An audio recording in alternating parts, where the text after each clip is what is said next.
Günaydın. Hepiniz hoş geldiniz tekrardan. Umarım... Evet, herkes ne güzel gülüyor. Evet, bugün yaz okulumuzun 4. sunumuna geçeceğiz.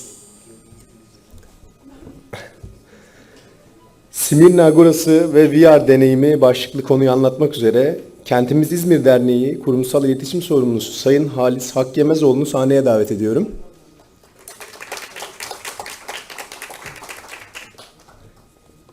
Merhabalar, hoş geldiniz.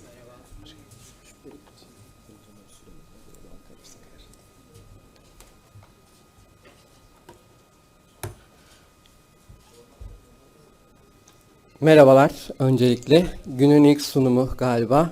Bir uyandırma servisi gibi de olacak biraz. Çünkü hareketli bir sunum olacak. Etkileşim ağırlıklı bir sunum yapmaya çalışacağım. Önce evet, çalışıyor. Kentimiz İzmir Derneği'nden geliyorum aslında ben. Kentimiz İzmir Derneği kimdir? Uzun ismiyle İzmir Kent Değerlerini Koruma ve Geliştirme Derneği olarak geçiyor ismimiz. Ve İzmir'in kent değerlerini korumak, geliştirmek ve gelecek kuşaklara aktarmak üzere 2012 yılında kurulmuş bir derneğiz. Bu sene 10. yılımızı kutluyor olacağız. Kent değerleri deyince de insanın aklına ne geliyor, sizin aklınıza ne geliyor bilmiyorum ama aslında çok geniş kapsamlı bir çalışma alanımız var. Bu kent değerlerinin içerisinde törenler var, bizim yemek kültürümüz var, zanaatlar var, tarihi yapılar var. Birçok değer bulunuyor. Bu anlamda aslında biz bunların gelecek kuşaklara aktarılması üzerine çalışan bir sivil toplum kuruluşuyuz.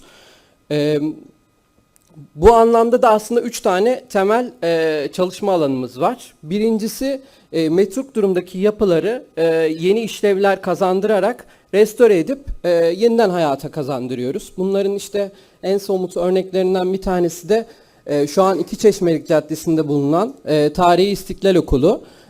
Bu yıl 100. yılı 1922 yılında yapılmış tarihi bir okul. Cumhuriyet öncesinde İzmir'de açılan 44 tane okuldan bir tanesi. Ve bu okul metruk bir durumdaydı. Biz de Konak Belediyesi ile birlikte bir proje hazırlayarak burayı restore edip şu anda yine eski işlevine uygun bir şekilde çocukların eğitimine yönelik yenilikçi atölyeler düzenliyoruz. Robotik kodlama atölyeleri, astronomi atölyeleri, 3 boyutlu tasarım atölyeleri gibi. Ve burada da bizim yaklaşımımız aslında bunu bir sosyal girişim olarak işletiyoruz. Özellikle o çevrede bulunan maddi imkanı kısıtlı bu eğitimlere ulaşamayan çocuklara bunları ulaştırmaya çalışıyoruz. Bir diğer çalışma alanımız da araştırma çalışmaları. Özellikle yani neyi koruyacağımızı öncelikle bilmemiz gerekiyor tabii ki. Bu anlamda da yürüttüğümüz birçok envanter ve araştırma çalışması var. Özellikle İzmir Tarihi Kent Merkezi için yaptığımız bir çok kapsamlı bir araştırma çalışması var ve bunları daha sonrasında da çeşitli ürünlere dönüştürerek aslında son kullanıcıya ulaştırıyoruz. Bunlar işte broşürler, mobil uygulamalar gibi birçok araç kullanıyoruz. Bunun dışında bir de bu konuda farkındalık oluşturmak, bu konuları gündeme getirmek üzere de çeşitli çalışmalar yürütüyoruz, etkinlikler düzenliyoruz. Bunlardan herhalde en çok artık bilineni Hazine Avı etkinliği oldu. Belki aranızda bilmiyorum katılanlar var mı ya da duyanlar daha önce var mı? Şimdi yakın zamanda Eylül ayında yani 4 Eylül'de bir tane daha yapacağız. Bu Terra Madre kapsamında lezzet avı konseptiyle gerçekleştireceğiz. Kısaca ondan da bahsetmem gerekirse aslında insanlara bazı şifreler veriyoruz, bir rota oluşturuyoruz ve bu rota kapsamında takımlar halinde yarışıyor insanlar. O bölgeyi tanımak, bunu bir oyunla yapmak üzere geliştirdiğimiz bir araç. Gerçekten çok seviliyor ve inanılmaz bir ilgi oluyor ki dediğim gibi biraz önce bahsettiğim bu lezzet avı için de kayıt için çıktığımız anda 5 saatte bütün biletler tükendi ve şu anda herkes bize soruyor bilet bulabilir miyiz diye. Bunun dışında çeşitli kültür gezileri vesaire birçok çalışma yapıyoruz. Bu detaylara yine internet sitemizden de ulaşabilirsiniz. Şimdi hızlıca Avrupa Birliği projemiz kapsamında hayata geçirdiğimiz bu VR deneyimiyle ilgili sunuma geçiyor olacağım. Antik kentlerde yenilikçi ziyaretçi deneyimleri olarak aslında özetlemeye çalışacağım konuyu. Bu noktada aslında 3 bakış açısıyla bunu değerlendirebiliriz. Birincisi görmek, ikincisi anlamak ve üçüncüsü etkileşime geçmek. Şimdi birçok kişi için genelde bu antik kentleri tek başına geziyorsa özellikle yani taştan, sütunlardan ibaret gibi algılanıyor maalesef. Eğer bunu gezerken yanınızda işte bir broşür ya da işte bir mobil uygulama, bilgilendirici ya da bir rehber yoksa yanınızda gerçekten bu anlamda etkileşime geçmek çok zor oluyor. Yani mesela şu anki gördüğünüz resimde nasıl, eski hali nasılmış buranın, ilk yapıldığında nasıl bir yermiş diye gözünüzde canlandırabiliyor musunuz bilmiyorum ama şu haliyle baktığımızda aslında böyle bir yapıya sahipmiş Simirna Agorası. Bu görselde yine yarın galiba sunum var. İzmir Time Machine'den alınan bir görsel. Aslında 2 katlı hatta bodrum katıyla birlikte 3 katlı olarak yapılmış çok görkemli bir yapıdan bahsediyoruz. Bugün gittiğimizde maalesef bazı sütunlarını görebiliyoruz sadece. Ama özellikle alt katlarında eğer hala görmeyenler varsa mutlaka ziyaret etmesini de tavsiye ediyorum buradan. Şimdi VR'la birlikte çok daha bu algıyı artırıyor olacağız. Aslında burada anahtar kelime etkileşim. Çünkü yani bugünlerde aslında sosyal medyada da özellikle çok fazla duyduğumuz bir kelime oldu. Yani herkes etkileşim peşinde. Çünkü öğrenmenin bir şekilde insanların aklında iz bırakmanın en önemli yolu etkileşime geçmek. Mesela bugünkü sunumdan sonra belki birçoğunuz bu sunumla ilgili, anlattıklarımla ilgili çok az şey aklınızda kalacak. Ama muhtemelen burada VR'ı deneyimleyen insanlar ömür boyu belki hayatlarının her anında o anı hatırlayacak. Burada da etkileşimin gerçekten ne kadar önemli olduğunu görebiliyoruz. Şimdi bu uygulama geliştirme sürecinden de hızlıca bahsetmek istiyorum. İlk başta bir araştırma çalışması yapıldı. Yani buradaki bütün içerikler, görseller akademik bir araştırmanın da sonucu. Zaten bu çalışma sürecinde Kazı Başkanlığı'yla çok yakın temas kurduk ve sağ olsun Kazı Başkanımız Akın Hocamız da bu konuda bize çok destek oldu ve doğru bilgileri aktarma noktasında gerçekten iddialı bir çalışma olduğunu düşünüyoruz. Burada da görsellerde de görüyorsunuz yüz tasarımlarına kadar, yani oradaki o dönemde yaşayan insanların yüzlerinin tasarımına kadar, üstünde giydikleri kıyafetlere kadar her bir ayrıntı çok detaylı bir şekilde çalışıldı. Ve sonra bunlar 3 boyutlu modellemeye aktarıldı. Devamında bunu bir hikaye aslında, yani sonuçta zaman, yani bu geçmişte bir zaman diliminde gerçekleşiyor buradaki yaşayacağınız VR deneyimi. Dolayısıyla bunu bir hikayeye bağlamamız gerekiyordu. Bunu yaptık ve bunu 4 dile çevirdik. Yani Türkçe dahil olmak üzere İtalyanca, Yunanca, İngilizce ve Türkçe dillerinde kullanılabilir hale getirdik. Seslendirmeler yapıldı ve bir oyunlaştırma motoruyla birlikte şu anda aslında ben burada cihaz üzerinden bazıları için bir deneme imkanı sunacağım ama eğer VR gözlüğünüz varsa ya da ileride olursa, yani belki bundan 20-30 sene önce mi artık, hani tam bilmiyorum ama cep telefonları da bu kadar yaygın değildi. Gelecekte de belki evimizde televizyonlar gibi mutlaka VR gözlüklerimiz de olacak. O dönemlerde de bunu internetten indirip, bu bir exe dosyası, kendi cihazınızda da deneyimleme şansınız var. Bu proje kapsamında, Avrupa Birliği projesi kapsamında başka neler yaptık? Onlardan da böyle hızlıca bahsetmek istiyorum.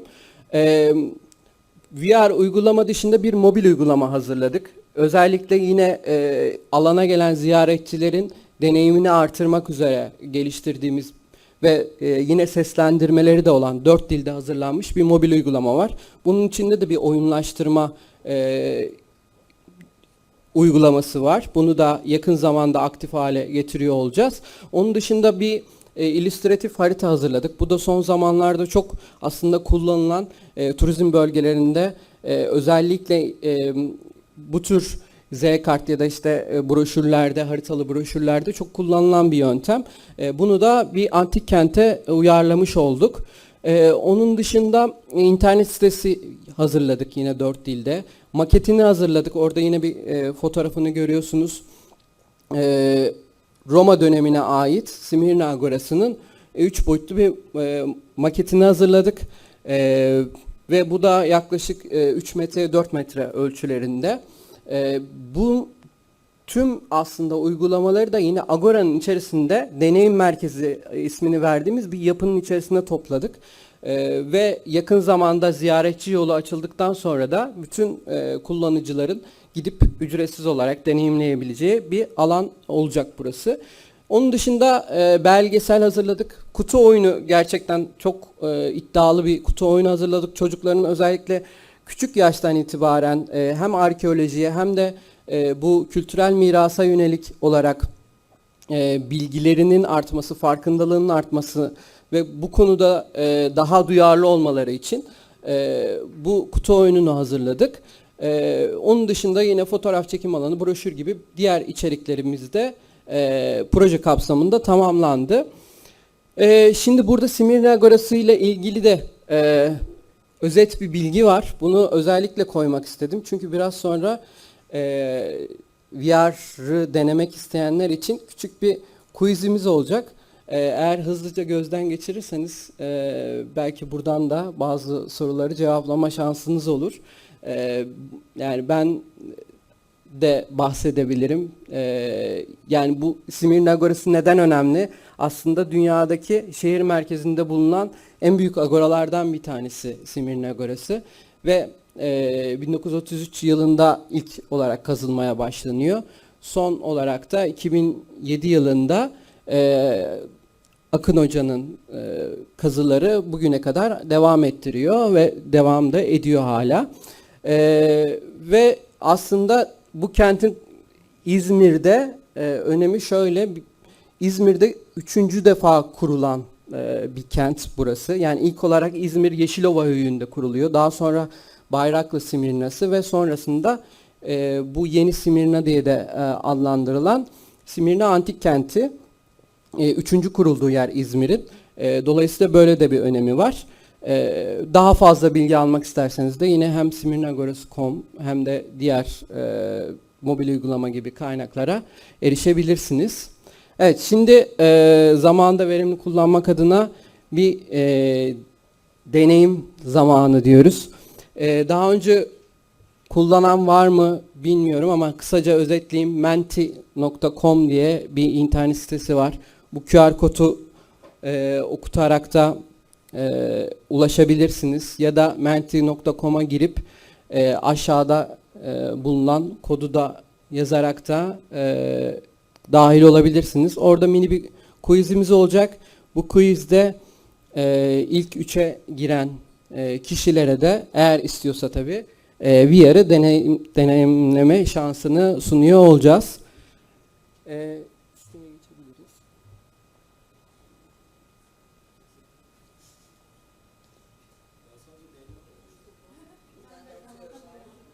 Birazdan başlattığımızda sorular geliyor olacak. Aynı anda göreceğiz ve aynı anda sonuçları göreceğiz. İsminizi mutlaka yazın. Onun dışında hala bağlanmaya çalışanlar varsa biraz daha bekleyebiliriz. 25 kişi var galiba şu anda. Var mı beklememizi isteyen? Evet, orada var bir kişi. Tabii.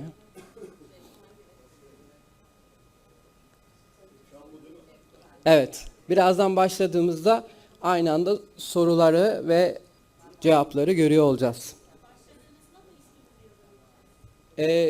Bağlanırken normalde sorması lazım ama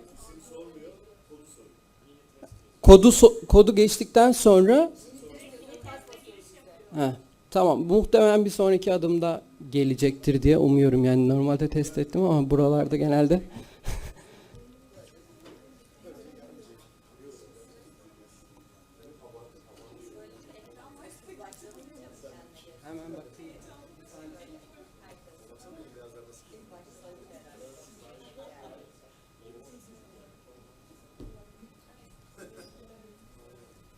hazırsak ben bir sonraki adıma bir bakayım. Doğru devam edebiliyor muyuz? Geldi mi? Evet. Evet.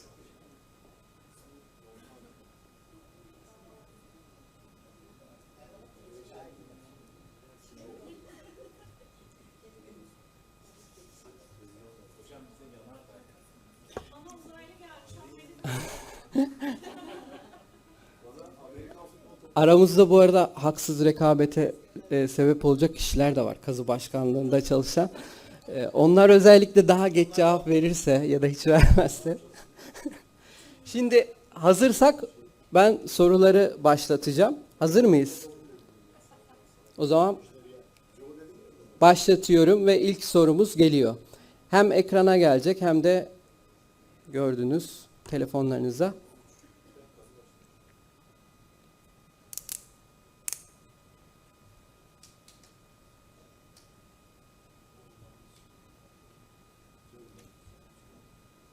Üç, iki, bir ve süre doldu. Bakıyoruz sonuçlara. Güzel. 21 tane doğru cevabımız var. En son çıkacak. Kazananları göreceğiz. Evet. O yanlıştır, onu da doğru sayılır. O tuzak bir şıktı. İkinci soruya geçiyorum. Burada da liderlik tablosunu görüyoruz. Hem doğru cevap hem de verdiğiniz süreye bağlı olarak aslında puan sıralaması burada geliyor. İkinci sorumuz.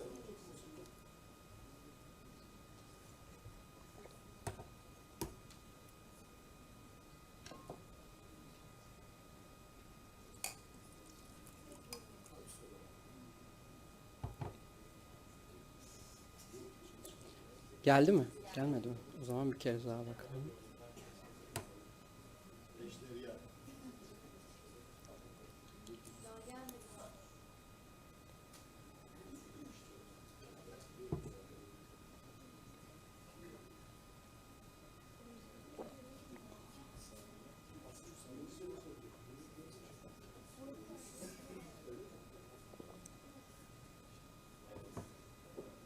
Evet, yine büyük bir çoğunluk doğru cevaplamış ve son soruya geçiyoruz.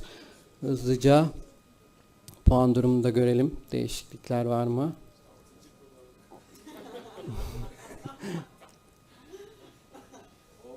Evet, Seden Hanım şu anda birinciliği devam ettiriyor. Ve son sorumuz geliyor.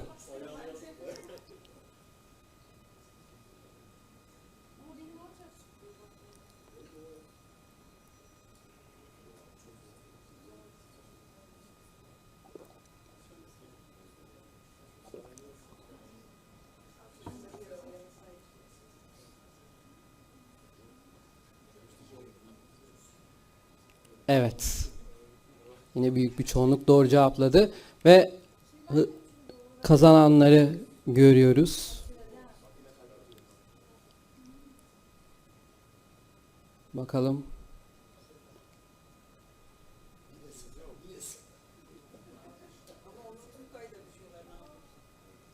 Evet, Seden Hanım.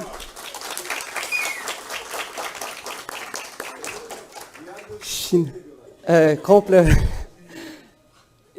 burada birinciyi görüyoruz ama ikinci ve üçüncü de deneyimlemek isterse tabii hızlıca. Şimdi bir yere deneyimleme kısmına geçiyor olacağız. Sorunuz yoksa hızlıca VR kısmına geçelim. Evet, buyurun.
Size hocam sese gidip bakar mısınız? Evet.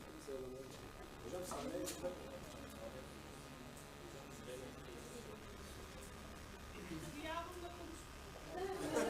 Evet. Siz zaten herhalde kullandığınız daha önce şu şeyle joystickle hareket edebilirsiniz bu arada. Evet, ileri geri. Şu anda seyir algoritmasını bilenler için Batı Portiko kısmındayız.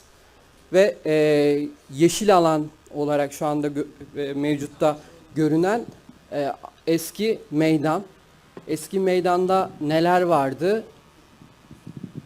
Burada aslında bazı anlatımlar da var. Mesela şu anda Bazilika'nın anlatımını dinliyor.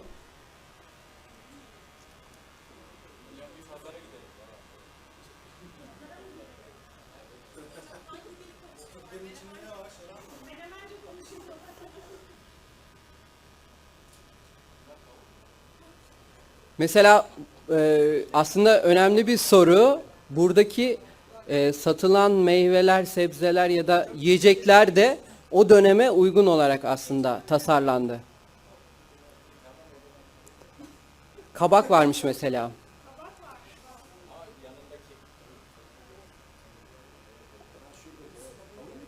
Üzüm var. Biliyorsunuz zaten İzmir'in önemli bir değeri.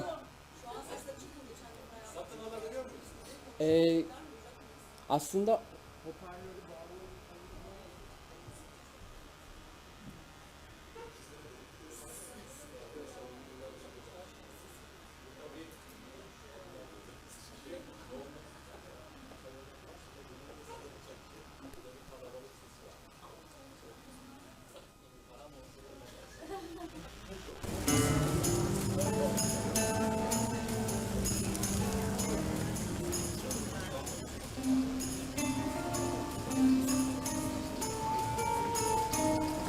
toplamda 5 tane canlanmamız var.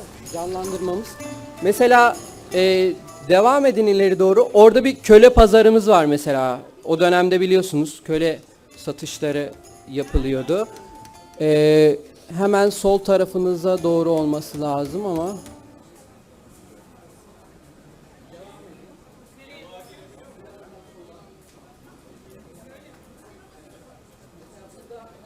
Çömleklerimize yakından bakmak ister misiniz? Her türlü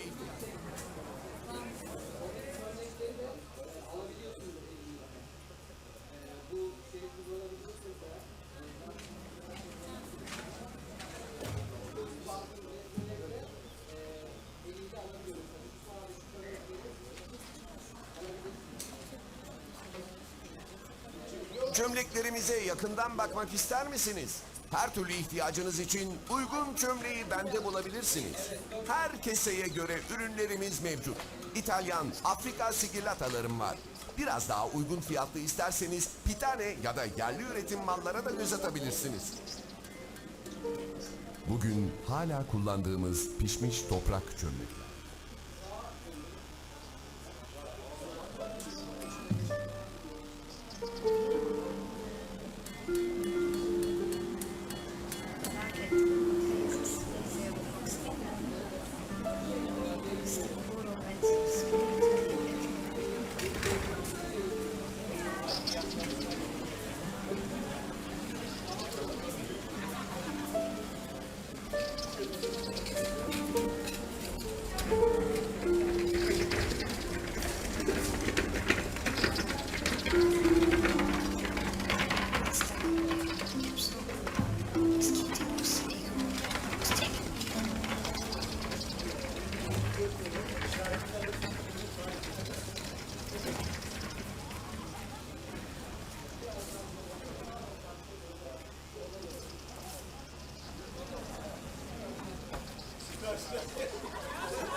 Agora'da satılacak tüm ürünlerin önce kalite kontrolden geçmeleri gerekiyor.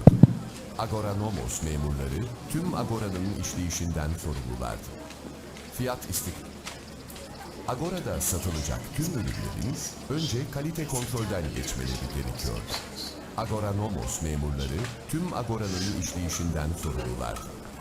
Fiyat istikrarını sağlamak, ürünlerin ağırlık ve kalite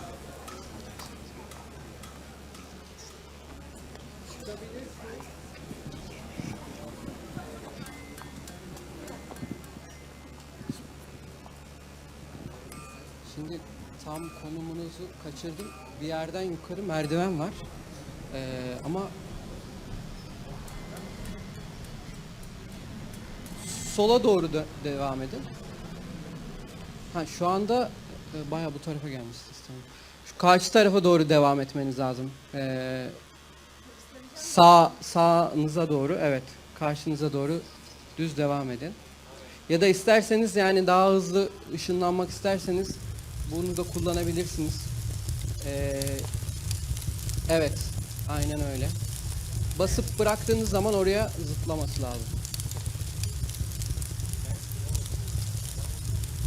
Hani gidemiyorum. Şu an İşaret ettim. şöyle. Basıp şöyle ileri o şekilde gidiyorsunuz. Ha. İleriye gidelim. Sadece gösterebiliyorum herhalde. Yok, aslında şu şeyle şimdi benimle aynı konumda algılamıyor ama şöyle. B'ye mi basılı tutacağım, bırakacağım?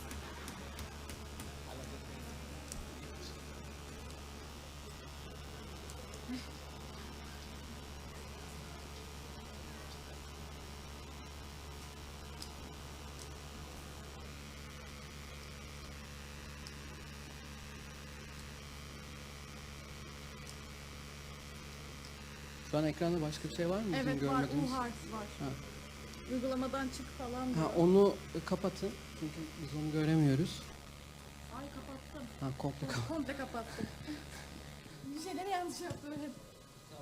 Bu sizde kalsın. Tekrar için. Evet, zamanımız da geçti. Üçüncü kişi için ek süremiz var mı ya da? Olur, öyle yapalım. Peki, teşekkür ederim o zaman. Kapatıyorum.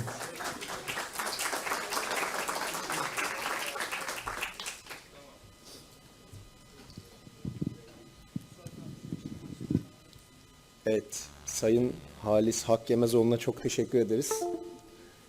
Bu kadar eğlenceden sonra benim bu kadar resmi girmem de. Evet, sorusu olan var mı konuyla ilgili? Herhangi bir soru işareti veya bir... Tamam. Sizi buraya alayım. Telsiz mikrofon alabilir miyiz acaba? Buraya da alabilir miyiz bir tane Onur Bey?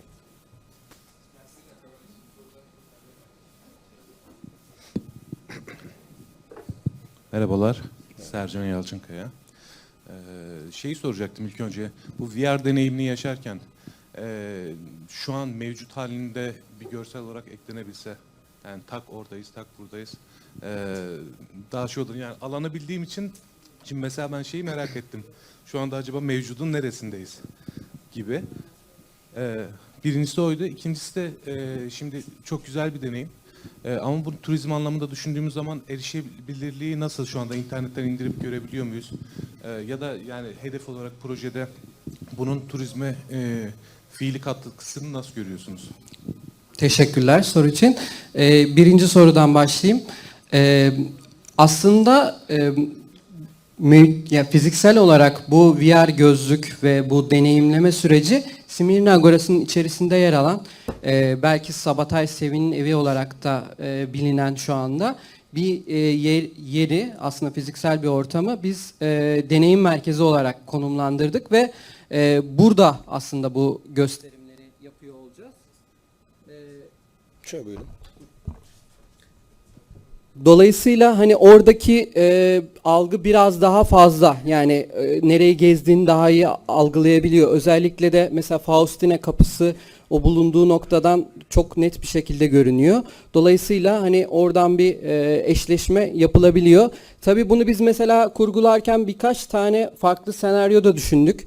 Mesela yani bunu kablodan bağımsız sadece gözlüğü takıp o alanda gezmesi gibi bir şey de söz konusu olabilirdi süreç. Ancak şöyle sıkıntılar olabiliyor. Şimdi buradaki kullandığımız teknoloji ve görüntü kalitesi gerçekten çok yüksek ve şu anda tek başına VR gözlükle bunu çalıştıramıyorsunuz. Yani eğer kullananlar varsa bilir, bu Oculus'ların kendi uygulama marketi var ve oradan da indirip bu uygulamaları çalıştırılabiliyor. Ama bu çok güçlü bir bilgisayara ihtiyaç duyuyor. Hatta ben bilgisayarı da kendim getirdim burada deneyimlemek için. Dolayısıyla belki ilerleyen süreçlerde yeni versiyonlar çıktığında bunu da yapmak mümkün olabilir. İkinci kısımda da aslında bunu konuşmanın bir kısmında da söylemiştim. Exe dosyası olarak internet sitesinden indirebiliyorsunuz. Eğer gözlüğünüz varsa ve bunu deneyimlemek istiyorsanız yine güçlü bir bilgisayarla birlikte kendiniz evde de deneyimleyebilirsiniz. Turizm kısmında da özellikle aslında bu projenin amacı da biraz ziyaretçi deneyimini artırmak ve ziyaretçi sayılarını artırmakta. Özellikle Simirna Agorası'nın geçtiğimiz yıllara oranla baktığımız zaman da şu anda bir yandan da raporlarını hazırlıyoruz projenin. Çok ciddi bir artış olduğu söz konusu görünüyor. Tabii ki bizim projemizin etkisi ne kadardır onu bilemeyiz ama şu anda ziyaretçi sayısında %170 kadar geçen senelere oranla, hatta yani geçen sene doğru bir karşılaştırma olmaz pandemiden dolayı, biz 2019 yılı verilerine göre bakıyoruz. Yani tarihinin en yoğun ziyaretçi sayısını alıyor şu anda Simirna Agorası. Tabii çok daha yukarılara çıkması lazım. Çünkü şehrin merkezinde çok ulaşılabilir bir noktada. Herkesin her türlü ulaşım aracıyla gidebileceği bir yerde bulunuyor. Dolayısıyla yani Efes'te tabii ki kıyas götürmez ama ziyaretçi sayılarına baktığımız zaman 1 milyona şu anda artmış sayılarıyla birlikte 100 binlere ulaştı. Dolayısıyla daha da artacağını öngörüyoruz. Evet. Başka sorusu, şöyle mikrofonumuz hazır. Başka sorusu olan var mı acaba? Katkısı ya da. Benim bir küçük katkım ve küçük bir sorum olacaktı. Tabii. Öncelikle bu şeyde şimdi ikinci şans turizmini burada uyguluyorsunuz aslında. Yani yok olmuş bir yeri tekrardan VR ortamında sunuyorsunuz. Bunu bu şekilde değerlendirdiniz mi hiç? Onu merak ediyorum ben öncelikle. Kesinlikle. Aslında yani VR uygulamalarının çok farklı yöntemlerle daha önce uygulandığı antik kentler var. Mesela Göbekli Tepe için yapılmış bir VR var ama orada mesela yaklaşım şu anki mevcut halini fotoğraflarla ya da işte çok yüksek çözünürlüklü videolarla VR deneyimini aktarmak ve yani oraya ulaşamayanlara orayı ayağına getirmek. Ama bizim yaklaşımımız bu dönem, Agora'nın birçok dönemi var ve çok ciddi İzmir geçmişte de depremler yaşamış. Deprem sonrası Roma döneminde yapılan Simirna Agora'sının burada deneyimini yaşatmaya çalıştık. Dolayısıyla da kesinlikle yani o ikinci şansı vermek ya da insanların gözünde geçmişi daha iyi hayal ettirmek ve neden korunması gerektiğini de daha çok anlatmak adına böyle bir yaklaşımımız var ki. Bir de çok küçük bir... Buyurun lütfen. Ha, tamam. Bugün geçmişteki bir... Efendim? Ha, tamam. Bir mikrofonu verelim Adem Bey'e. Hazır olsun. Mesela geçmişteki bir yeri bugün sunuyorsunuz ya. Bugün herhangi bir işte tarihi yeri yok olması ihtimal olan bir yeri karma gerçeklikle çekip bundan 50 yıl sonrasını hazırlama gibi bir planınız var mı? Yani şöyle biz tabii yani dernek olarak bu çok ciddi bir aslında sorumluluk bahsettiğiniz şey ama şu çalışmaların yapıldığını biliyoruz. Bazı belediyelerin de İzmir'de de yapılıyor. Hem dronlarla hem işte Google'un da biliyorsunuz bu sokak haritaları için sokaklarda gezen şeyler var. Kameralı araçları var. Onlar gibi sürekli aslında kayıt altına almak yani bu kaybolmaya yüz tutmuş, yıkılmaya üzere olan yapıları 3 boyutlu lazer teknolojileriyle bunları kayıt altına alıp olası ileride yıkılması ya da tekrar restore edilmesi, rekonstrüksiyon yapılması gibi durumlarda o verilere ulaşarak aslında yenileme çalışmaları yapılabiliyor. Yani bu ilerleyen zamanlarda eminim belki işte bu metaverse'ler çok konuşuluyor. Belki oralara da aktarılacak. Yani böyle yıl yıl tarih belki o dönemlere ışınlanabileceğiz diye düşünüyorum. Teşekkürler. Yani bugün çekimleri yapılırsa belki gelecek dünyada simüle değil de gerçek dünya üzerinde insanlar olmayan yerlerde gezebilirler. O daha da heyecan Aynen verici öyle. olur diye düşünüyorum Yani, ben şahsen. burada şöyle bir örnek vereyim. Bugünlerde çok sosyal medyada denk geliyoruz. Hani 70'li yıllarda, 50'li yıllarda çekilmiş videolar var. İşte görüyoruz İzmir, İstanbul nasılmış eskiden. Yani videoda bile işte insanlar çok şaşırabiliyor ya oradaki gördüğü arabayı, binayı vesaireyi. Eminim hani VR'la bu çok başka boyutlara aktarılacaktır. Mutlaka hani gelecekte bunu göreceğiz diye düşünüyorum. Buyurun Adem Bey. Teşekkür ederim. Tabii ki ben bu VR mevzusuna insan odaklı bakmıyorum. Çünkü insanları birbirinden uzaklaştırıyor, gerçek hayattan koparıyor. Eski fotoğrafları görmek veya eski filmleri görmek başka bir şey çünkü orada insan var. Canlı bir insan var veya tasvir edilmiş bir insan var. Ancak VR işinde tamamen bir tasarım var, kafada oluşturulan bir şey var ve gerçek insandan uzak. Benim önerim şu ki ben bunu İstanbul'da çalışıyorum biraz kafam yoruyorum ama İstanbul İzmir gibi şanslı değil. Yani böyle bir agorası yok. Benim önerim şu İzmir Kent Derneği bence haftanın belli günlerinde tamamen orada betimleme yapmalı. Pazarı kurmalı. Pazarda orada gördüğümüz kıyafetli insanlar olmalı. Haftanın belli günlerinde veya özel günlerde. Çocuklar oraya gitmeli. O dönemi yaşamalı ama VR'la değil. görerek, dokunarak. İnsan pazarını görmeli ve orada insan pazarının nasıl bir şey olduğu anlatılmalı gençlere, çocuklara. Yani onu hissettirmek lazım. VR duygu geçişi değil biliyorsunuz ama oraya gelip bunu hissederse, canlı insanlardan bu tasvirleri görürse hissedecek diye düşünüyorum. Bence bundan sonraki adım daha çok VR'laşma değil de bir de VR'da tasarımlanan şeylerin artık gerçek hayatta da insanlar tarafından gerçekleştirilmesi veya sunulması diye düşünüyorum. Bu benim kafamdaki bir utopya belki ama bu olmalı. Kesinlikle katılıyorum. Yani aslında buna yönelik yaptığımız çalışmalar da var. Yani ben burada hepsini anlatma şansım olmadı ama çocuklarla özellikle alanı daha iyi algılayabilmelerine yönelik çeşitli atölye çalışmaları yapıyoruz. Hatta eğer uygun fonu bulabilirsek yakın zamanda Agora içerisinde bu birçok antik kentte yapılmaya başlandı. İşte çocukların kendi kazı alanlarının olduğu, işte arkeolojiyi deneyimlediği ya da neden arkeologların işte fırçalarla herkesin dilinde olan işte küçük küçük kazılarla bu eserleri çıkarmaya çalıştığını görerek yaşamaları üzerine bazı düşüncelerimiz var. Hatta bu deneyim merkezi dediğimiz yapının tam karşısına bunu yapmayı da planlıyoruz. Bu yine sunumda bahsettiğim kutu oyununda biraz buna hizmet ediyor. Katılıyorum kesinlikle. Bunun VR'ın yaklaşımı biraz daha aslında hızlı bir çözümle ve biraz daha evrensel bir çözümle geçmişte buranın nasıl olduğunu, çünkü Agora gerçekten böyle geniş bir hayal gücünüz yoksa şu anda eskiden oranın nasıl olduğunu görebileceğiniz bir alan değil. Çok fazla bugüne bir şeyler kalmadığı için belki ilerleyen dönemde yapılan kazı çalışmalarıyla bu gelişecektir ama en azından bugün onu gösterebilmek adına bunu yapmaya çalıştık. Söylediklerinize kesinlikle katılıyorum ve buna benzer çalışmaları da dediğim gibi yakın zamanda da yine hayata geçiriyor olacağız. Evet. Sayın Akgemezoğlu'na çok teşekkür ederiz.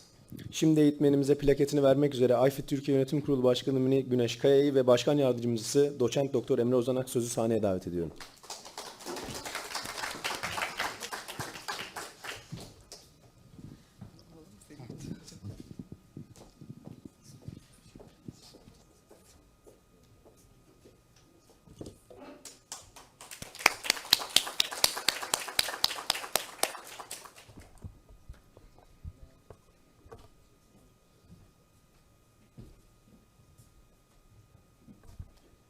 Evet, şimdi yaz okulumuzun 6. dersi olan, hepimizi heyecanlandıracağını düşündüğüm Akıllı Şehir, Akıllı Toplum ve Akıllı Turizm konulu dersi muhteşem sunumuyla Gözde hocamızı buraya bekliyoruz.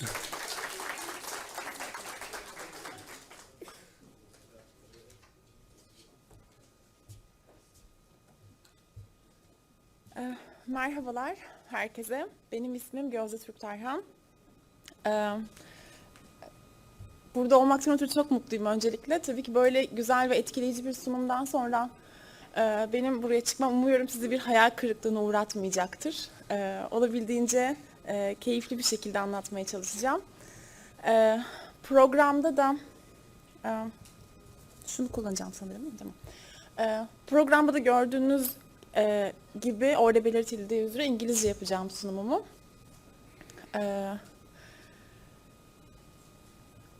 Hello again, everyone. My name is Gözde Türktarhan, and I'm a lecturer at International Final University in Cyprus. Today, I'm going to talk about smart city, smart society, and smart tourism.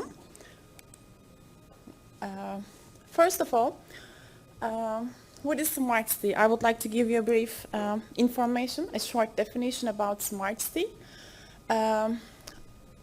As we all know, smart city, it's kind of new concept, but it's popular for a few years, for like 5 or 6 years. So we all know that smart city is related with ICT, information communication technologies, and so basically a smart city is a municipality that uses information and communication technologies to increase operational efficiency, share information with the public, but focuses both on quality of government services and citizens' life.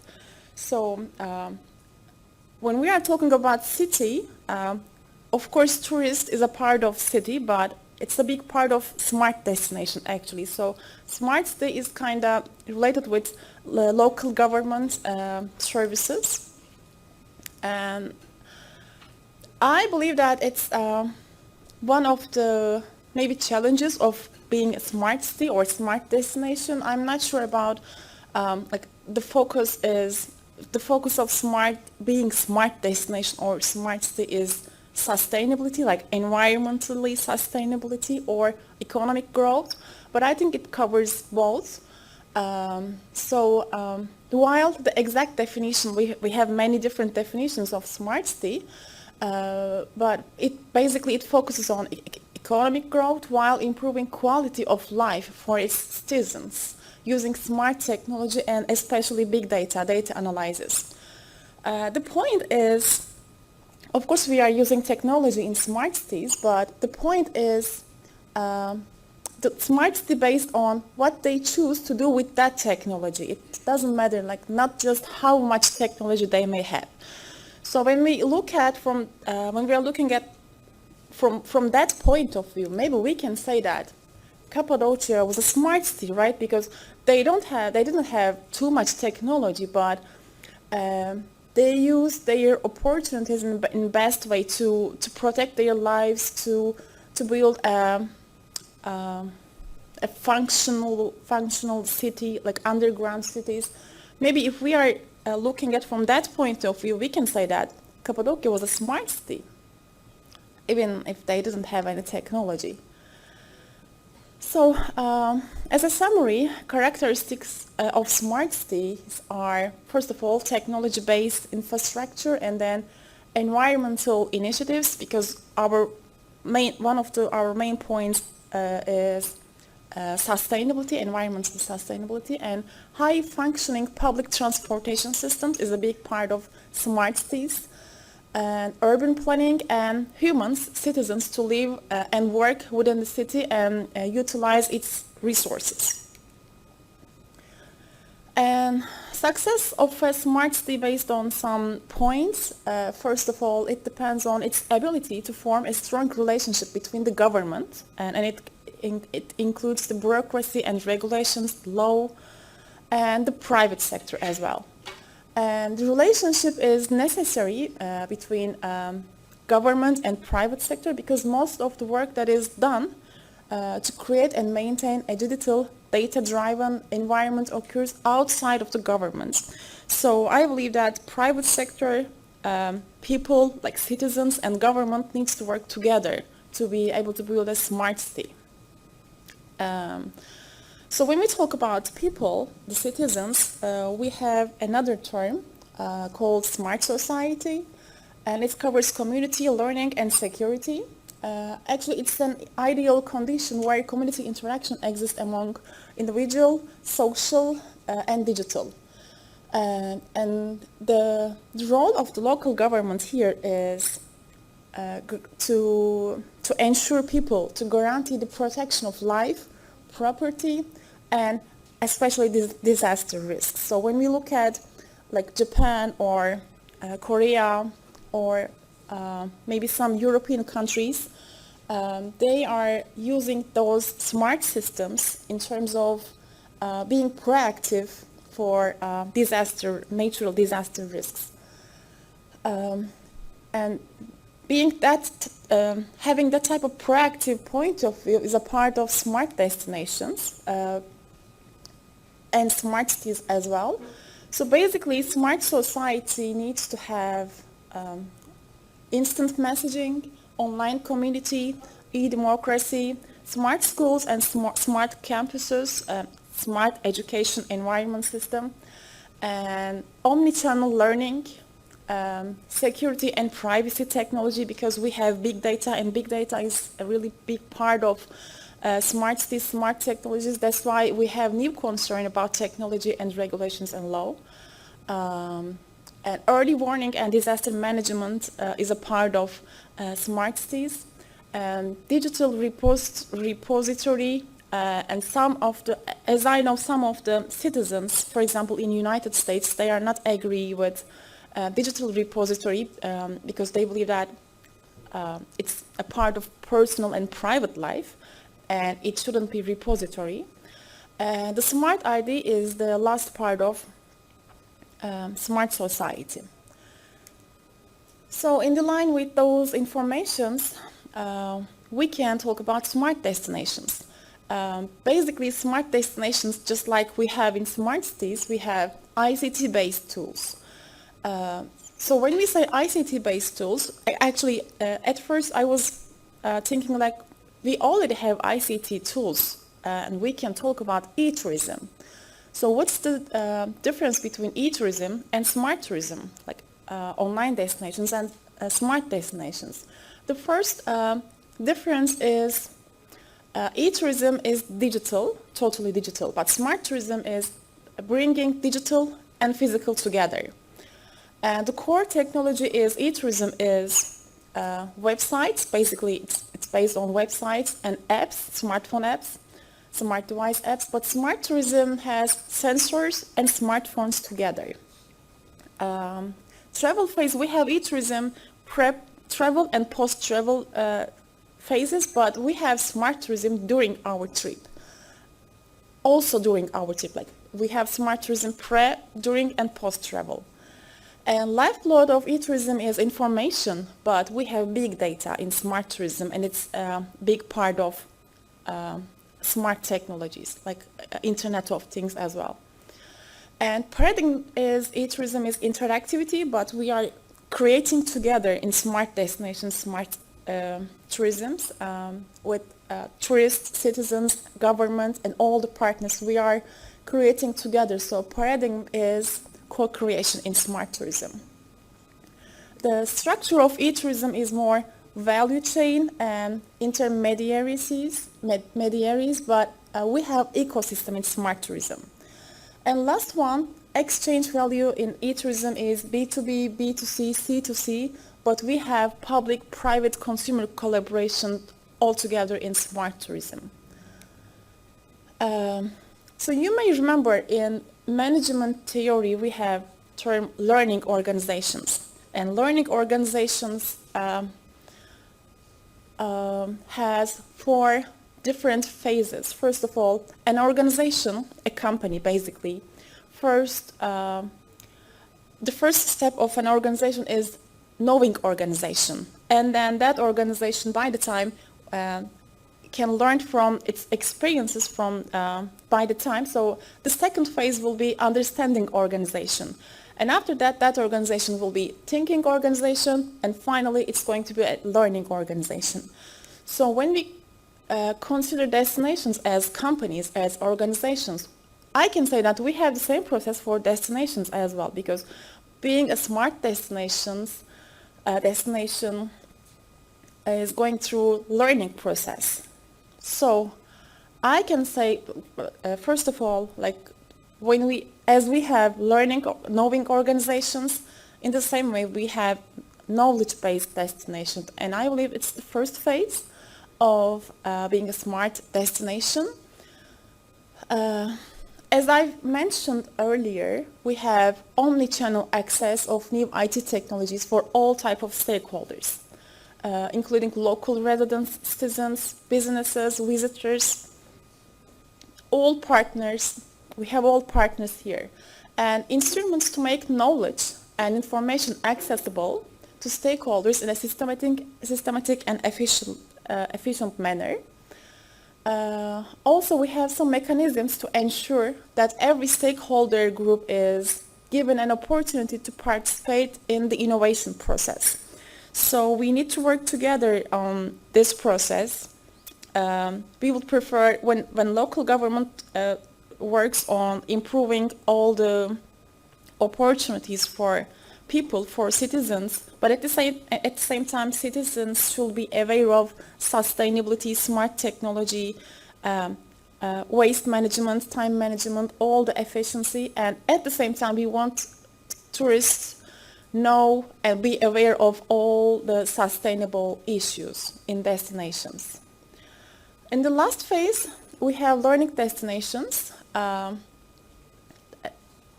And learning destinations include local knowledge, learning and creativity, trust, networks, and conversation of tasted to explicit knowledge and collaboration, because we are having co-creation. I'm sorry.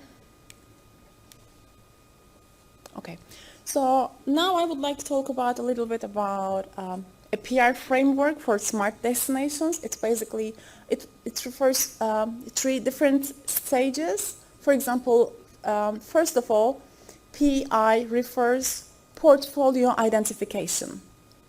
E refers to evaluation of each use case, and R refers rollout. And I would like to give more examples and information about this framework for smart destinations.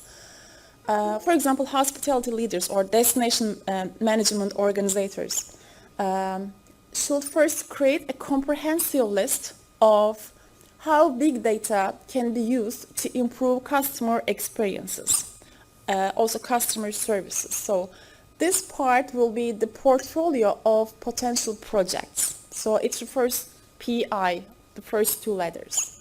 And then evaluate the fit of each project for their specific destinations. That part will be third letter, evaluation. And the last part will be anticipate challenges in the implementation of the project and manage the rollout efficiency, and it refers to rollout stage. I'm sorry.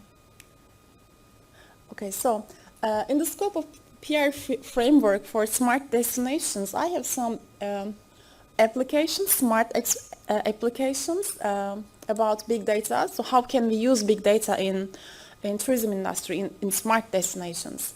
For example, first of all, mining customer feedback. We are all using smartphone apps when we are going to travel. For example, TripAdvisor, Booking.com, Yelp.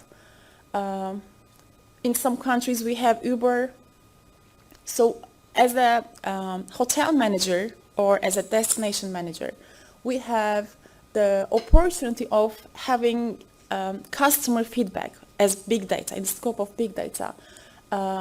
We can gather from several big data sources reviews on online websites and online smartphone apps, and we can, as hotel managers, we must carefully track customer satisfactions indices as well as sentiment scores for their businesses. We can have real-time feedback by mining customer feedback by using big data. And another example is we can forecast demand as a hotel manager by using big data. The managers need to be able to forecast demand at their businesses so that they can plan back-end operations, for example, determine the number of staff members in a specific time period, or particularly day, or even during a particular hour. So we can use big data for demand forecasting. Also, another example is geospatial analytics. For example, some of the hotel chains, they are using this opportunity. For example, one simple form of analysis can be performed is to make spatial comparisons. For example, we are a CEO of a chain hotel, so we can compare our hotel in California and our hotel in Los Angeles. I'm sorry, for example, Illinois in another state. So we can, for example, is our hotel in Nevada more profitable than Illinois? So we can compare by using real-time data. And pricing optimization is another way to use big data in smart destinations. Intercontinental Hotels Group is one of the biggest hotel chains in all over the world. It owns more than 4,000 hotels in more than 100 different countries. And they own many well-known hospitality brands, including Crown Plaza, Holiday Inn. And they are using a project called Perform. In the scope of that project, they can optimize room pricing across the entire chain by using real-time data. The Perform project determines price level based upon occupancy rates, price elasticity, and the rates currently being charged by competitors. So, of course, it depends on the country to get competitors' price by using big data, because in that case we will need to be aware of regulations, law, and we need to be ethic in terms of like business ethics. That's why it depends on the country regulations.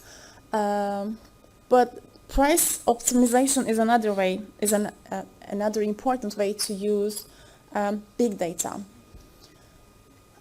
Also, we can use sensor devices to be able to understand like pollution monitoring. We can monitor the air pollution. We can monitor the traffic, smart transportation, assisted living, or disaster management. It's more related with smart city, but all the type of like climate changes and disaster management systems and smart technologies are related with tourists and hotels as well. That's why it's a part of smart destinations. And of course, big data is not enough by itself. We need to have analytics, like it's information, but we need to have knowledge by processing, by using big data. That's why at the end of this process, we will have smart data. Also, social media analytics and social media monitoring is another way, and I think it's so important because social media is a part of today is a part of almost like most of the theses or researches in academia. We have social media managers in most of the accommodation companies. So how should a hotel manager perform social media monitoring? We have 4 different stages in this. First of all, we can, as a hotel manager, we can develop social media metrics to monitor, for example, number of brand mentions in a week. And second stage is we need to select platforms to monitor based on the data they generate and their relevance to the destinations or hotels or restaurants. In the third stage, we need to analyze the data using various tools, like some statistical methods. In the last stage, we can develop social media intelligence and an action plan in response to the monitoring. Also, in China,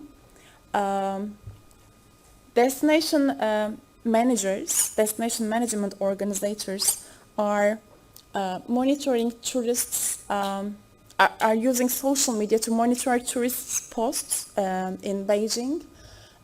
So they can easily have more knowledge about the tourist route, how they are traveling within the city. So based on this, they can provide new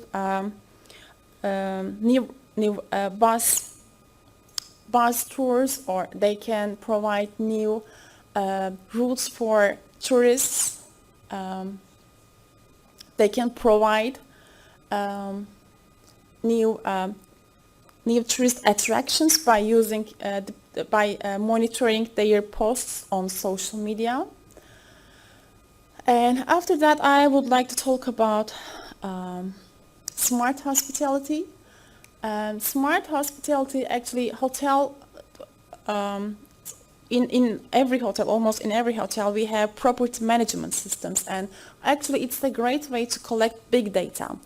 So hotel application systems and those property management systems have been implemented for decades to collect large amount of customer and business data. But now we can compare them. We can benchmark business performance for arrival forecasts or management decision making or strategic planning. So I believe that we already have those ways, those opportunities, but by being aware of big data and smart technologies, we can use them in a different way because we have the knowledge about smart destinations and smart technologies. And also smart hospitality might be a new e-business model when any business partner introduce new online trading environments. There's a potential of generating mismatched data within the supply chain. And it brings equality, everything is easily replaceable.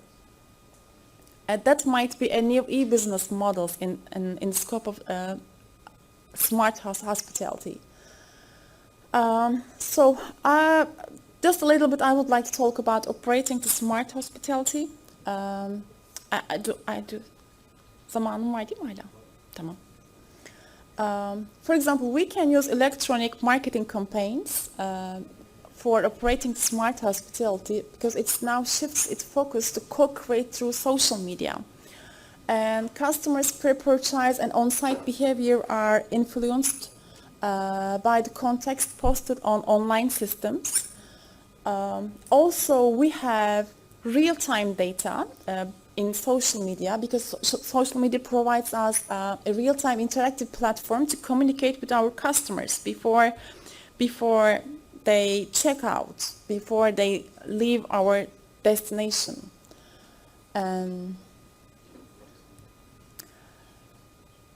For example, Marriott Hotel Group, the hospitality organizations such as Marriott Hotel Group, they develop control centers called MLive that geofence and follow all relevant activity in real time to co-create value with customers dynamically. So during their stay, they are connecting with their customers to getting real-time feedback, also such as Review Pro, some applications such as Review Pro we can monitor by using this app, and the hotel online reputations, especially negative ones, we can fix those kind of unhappy memories before they check out by using smart hospitality. The whole smart system should monitor the environment via Internet of Things applications and carry out tasks automatically. With the help of sensors in smart technology, the information flow within the network is closely monitored and adapted by applications to work seamlessly. And so big data in hospitality, we can use cloud systems, but those kind of systems not only can collect statistics from hospitality, at the same time we can allow timeless and no boundary access. For example, we have some key processes in operating smart hospitality. First of all, we can transform hospitality and tourism organizations, processes and applications. As second phase, we can share information, and in the third phase, we can protect the data and ensure data compliance and regulations. And in the fourth phase, integrate and govern big data, build and manage the data view. And last and fifth stage, we can deliver the required data to individual organizations and data warehouse for business analytics. It's basically handling hospitality big data on cloud involves the key processes. So Internet of Things is related with big data, and it's another big part of smart hospitality. And we can use Internet of Things technology with sensors, and they is installed inside the hotel and around the city as well. And it helps us to have information, but this information may not directly influence customers' stay experience, but it will affect the tourist overall satisfaction after their trip as well. Social media plays an important role in accommodation choice, as we all know. Price is one of the factors that affects tourist decision, but the content and credibility of users' reviews is another factor that can affect our choice as a tourist. That's why managers must closely monitor and properly address negative comments on social media to be able to avoid to have dissatisfied customers, and to be able to avoid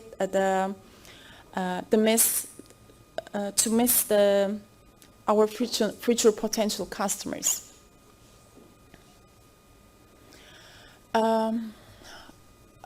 Big data and smart technologies provide us online reputation management, and it's critical for any type of organization, especially in the future, because future smart application can extract customers' social profile and automatically retrieve their stay history from the internal big data for management to follow up. Oops, sorry. So these are all the things that I would like to mention. If you have any questions, or if you would like to add anything, I will be more than happy to hear them, to answer them. And I would like to thank all the team. As I saw, like, they are working great. We have like great summer school here. So thank you so much for your effort. And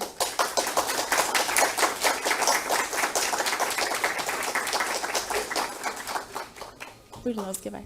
Thank you very much for the beautiful information.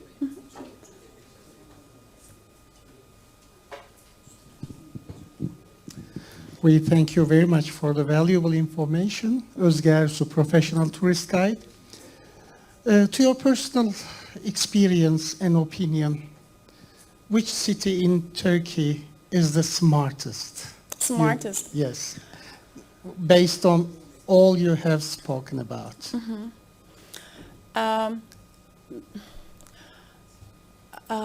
Okay, so thank you so much for your question. Now okay. I'm from Ankara. I was born and grew up in Ankara, but I'm living in Eskişehir for now. So I cannot say that I can't find any city in Turkey that I find completely smart. For example, public transportation. I believe that public transportation is smart. Like, we have smart transportation in Ankara, but we don't have it in Eskişehir. But at the same time, I believe that Ankara has so many things to do, to be able to be a smart city or smart destination. As I search on literature, we have some research about Istanbul and about Antalya, if they are a smart city or not. But I cannot say any city like completely. I found completely smart. Anyone? Any but ideas? I would like to ask your opinion as well. So, and in the world, which one would be the smartest? As you said, no matter how much technology they have, is Silicon Valley or San Francisco a smart city? Or do you know any other example in an unexpected country which would surprise you and us? Unexpected. I've never been in Asia before, but as I know and as I've searched on social platforms, like China is doing a great job in terms of smart technologies, maybe Korea. But it's not unexpected, I guess. My final small question is, you know, in Turkey there is the city administration, but as a part of the politics they may have different views. Yes. What should be the optimum smallest scale for a location to be smart? A village, a town, or should it always be considered as the city itself, including all of these? And should this be isolated from the e-government systems on their own or somehow connected to? I believe that even a small village can be a smart city, or we can say smart village. And how much time does it take? 2 weeks, 2 months, 2 years? To be able to smart city? Yeah, I mean, just putting some basics like the pollution, transportation, some data. It's a very open-ended question, but Well, of course, technology takes time. Not improve it, but having it, because it's related with money as well. To me, like, I believe that being smart is being proactive. We don't have to have a technology to be able to be proactive. For example, when I wake up in the morning at, let's say, 7 a.m., if I leave my house at 8 a.m. to go to my work, to go to my office, after a while, Google Maps can send me some notifications like, you will have traffic in 10 minutes, so it's better to leave house right now. So it's smart, but it's technology. But it's proactive. So I believe that we need to be proactive to be able to be smart. So we don't have to use technology. So in that case, that wouldn't take so much time. But of course, people are important here because we need to co-create this, like, all together. We need to have co-creation. I cannot say any time period, like 2 weeks or a month, but we don't have to have like full technology. Of course, to be able to monitoring air pollution, waste management, or to be able to monitor the public transportation, we need to have technology. But like, I cannot say any specific time. thank you very much again. So, but I would like to ask you about your opinion, the smartest city or country or village that you have ever experienced. Do you know any place? I live in France, Nice, southern France. They somehow managed to do it with the air pollution, waste management, social transport, airport information. And they divided it by tourist access and by the people living in the city. So they don't merge into each other. Of course, they develop many things each and every day. And it's not bad. And they have different access, as I told you. So if a tourist doesn't need anything that concerns ourselves, then they may be excluded from it. But there is always room for improvement. And it's one of the examples I can tell. Thank you so much. Thank you very much.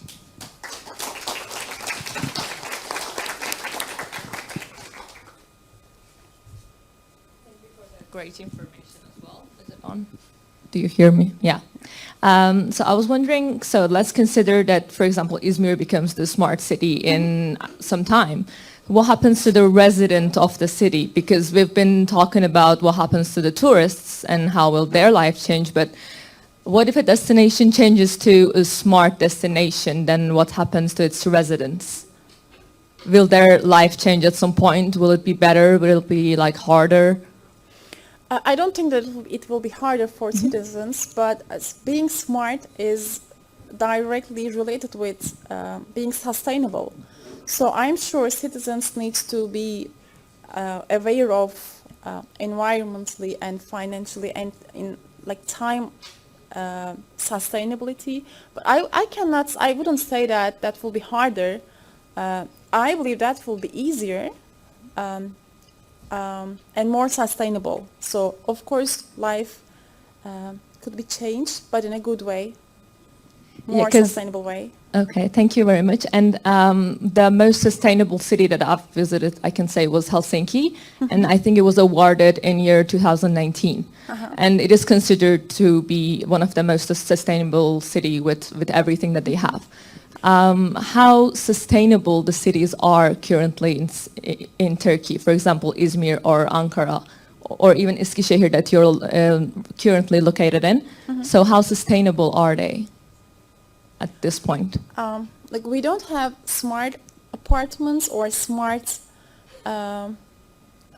institutions or smart homes, but how sustainable? Not sustainable. I actually, yes, not sustainable. I'm trying to find some sustainable parts of the city. Maybe transportations, public transportation, but. Like we have air pollution, almost every city. So recycling, I'm not sure if it's working very well. I'm sure we have some cities that recycling is working very well, but I don't think that we have that good process of recycling in Eskişehir. I don't think so. Thank you. Thank you very much. Thank you so much for your question.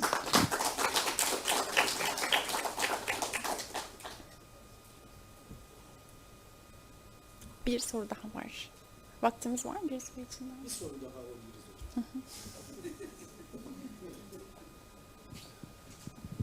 Thank you for your time, first of all. I had two questions, but I'm going to ask one of them. So, what would you do to make Izmir a smart city? That's a great question. I would love to first live here for a while to observe. But what would I do?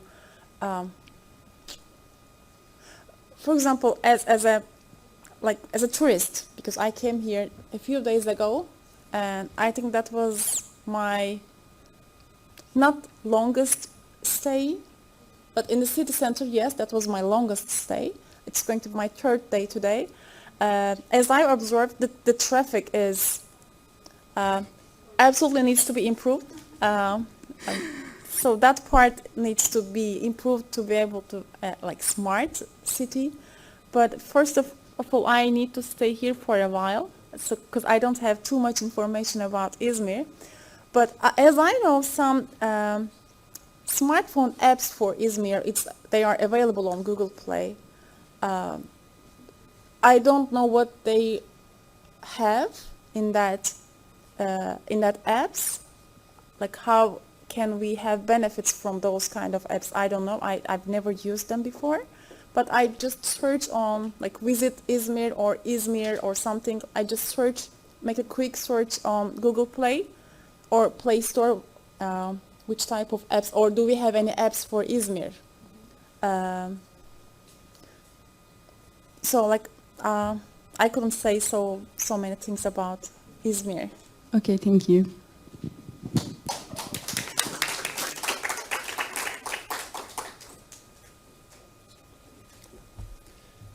Evet, Gözde hocamıza çok teşekkür ederiz. Sorularınız için de, hocam cevaplarınız için de çok teşekkür ederiz. Şimdi tekrar hocamıza plaketlerini vermek üzere IFITT Türkiye Yönetim Kurulu Başkanı Mine Güneş Kaya'yı ve Başkan Yardımcısı Doçent Doktor Emre Ozan Aksöz'ü sahneye davet ediyorum. Buyurun hocam.